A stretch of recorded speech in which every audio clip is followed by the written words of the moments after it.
Justin Trudeau's Liberal Party has narrowly won Canada's election, but it failed to secure a majority. This is Mr. Trudeau's third federal election win, but his critics say the election was a waste of time.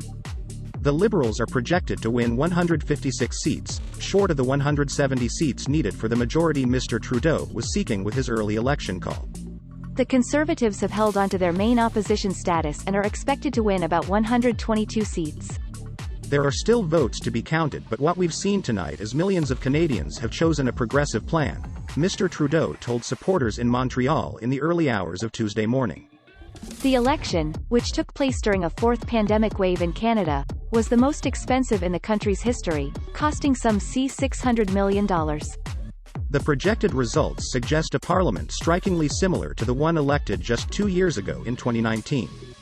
The snap election call, sending Canadians to the polls for the second time in 2 years, was widely seen as a bid by Mr. Trudeau to secure a majority government, and he struggled to explain why a campaign was necessary.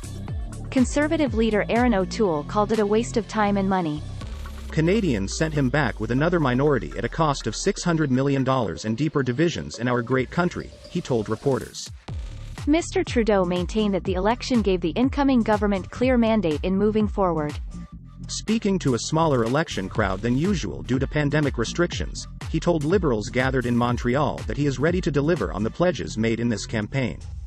"You elected a government that will fight for you and deliver for you," he said. He closed his speech telling Canadians to work together and let us seize the promise of a brand new day.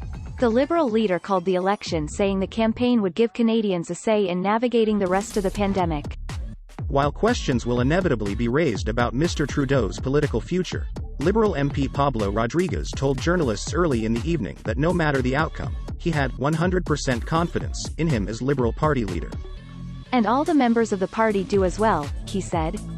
Minority governments are not uncommon in Canada.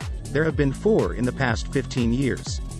The country's left-wing New Democrats, which ran on a tax the ultra-rich message with leader Jagmeet Singh trying to tap into progressive voters frustrated with the Liberals, looks to have picked up a small number of seats.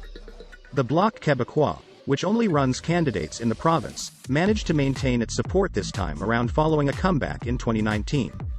Vote counts will continue to trickle in over the coming days as elections officials tally the roughly 1 million mail-in ballots cast this election, and current seat tallies are still to be finalized. For the Conservatives, the result is a disappointment for new party leader Erin O'Toole, who ran on a centrist message in a bid to expand the party's base of support. Like in 2019, the party is projected to have won the popular vote but fell short when it came to the overall seat count. Speaking to party faithful in Oshawa, Ontario, a defiant Mr. O'Toole pitched his vision for a bigger Conservative tent, saying, "Our party needed the courage to change because Canada has changed." He urged supporters not to waver from the commitment to grow the party's base, acknowledging that clearly there is more work for us to do, in setting the stage for a better showing in the next campaign.